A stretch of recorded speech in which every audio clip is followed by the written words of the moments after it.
তুমি কোন নবীকে ভালোবেসে সুদ খাও বলো? বলো বাবু বলো, তুমি কোন নবীকে ভালোবেসে সুদ খাও? কোন নবীকে ভালোবেসে তুমি মদ পান করো? বলো, কোন নবী বলেছেন যে মদ পান করা জায়েজ? বলো বাপ, নবী আমাদেরকে এই শিক্ষা দিয়েছেন? বলো, নবী যে আমাদেরকে বলেছেন নামাজ কায়েম করো, ওই আমরা নামাজ তো কায়েম করি না। তাহলে বলো, একটা মানুষ উঠে বলো দেখি, বলো বাপ বলো, একটা মানুষ উঠে বলো যে নবী আমাদেরকে মদ্যপান করার জন্য বলেছিলেন বা জায়েজ বলেছেন। কোন নবীকে দেখে, কোন নবীকে ভালোবেসে তোমরা মদ পান করো? কোন নবীকে ভালোবেসে তোমরা সুদ খাও? আজকে তোমার 60 বছর বয়স হয়ে গেল বাবাজান, তারপরেও আপনি মদ্যপান করা ছাড়লেন না, বিড়ি পান করা ছাড়লেন না।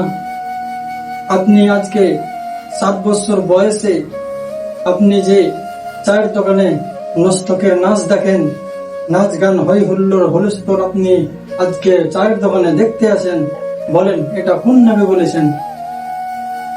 বলেন, একজন ব্যক্তি হাত উঠিয়ে বলেন।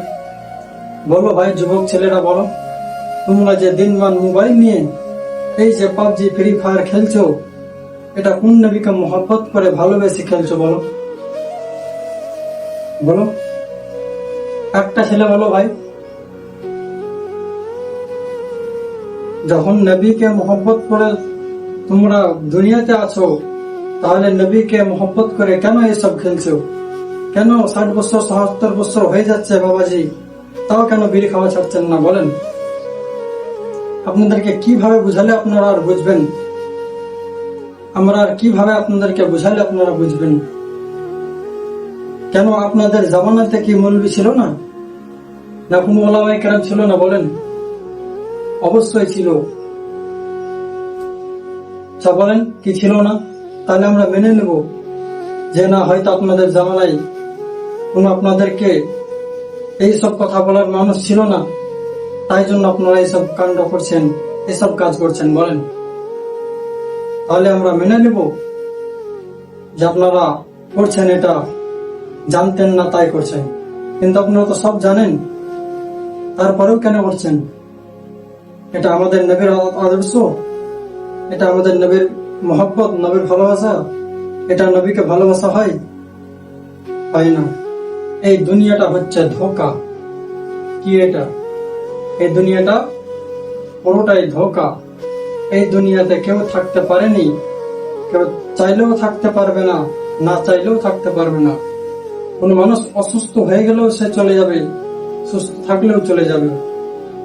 সে যদি গোস্ত দিয়ে ভাত খায় তাও সে চলে যাবে। কোন মানুষ যদি শাকসবজি দিয়ে ভাত খায় তাও সে মানুষ ঠিকই চলে যাবে।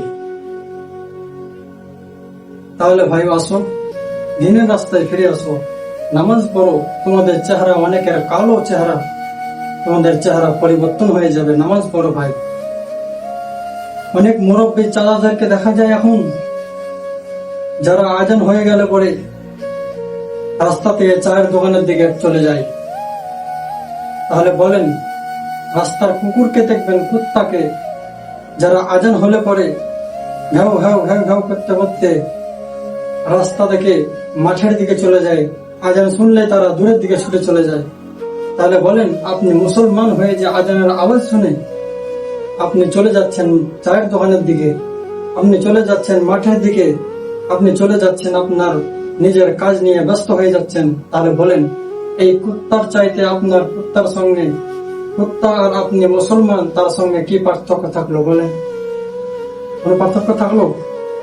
থাকলো না। তাহলে বলেন, আপনার সঙ্গে কোনো কুত্তার তুলনা থাকলো না, কোনো পার্থক্য থাকলো না, তাহলে আপনি কেমন মুসলমান, কেমন নবীর উম্মত আপনি? যে নবীকে মহব্বত করলেন না, নবীর সুন্নত পালন করলেন না,